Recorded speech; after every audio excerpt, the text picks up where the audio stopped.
જો આ ભાઈ ચાર ભાઈનું મંદિર હે કુબલિયામાં દેવી પૂજા. આ રાજુભાઈ ખજાનજી આ રહ્યા જો આ પાલક. આ પાલક આપણો નહોતો, પાલકને એને એકટલા પૈસા આપ્યા હતા. આપણે આ માલ શીખે રાખ્યું હતું. આ માલ શીખે આપણે 7 લાખમાં કરી દીધું એને. 20x21 માથે 15 ફૂટનું શિખર.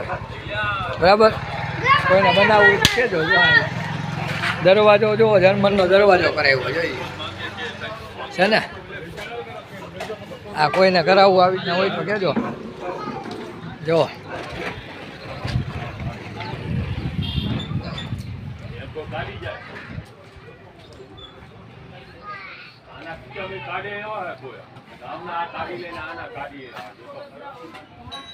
આવી રીતના કોઈને કરાવવું હોય કહેજો. આપણે માલ શીખે કરેલું છો ભાઈ. આ 7 લાખમાં જોઈ લ્યો. હેઠે લાખા રેડ માર્યો ભાઈ. ઓટા બોટામાં બધી અંદર 2x2 ની વિક્ટિફાઈ લાદી મારી છે દિવાલમાં બધી.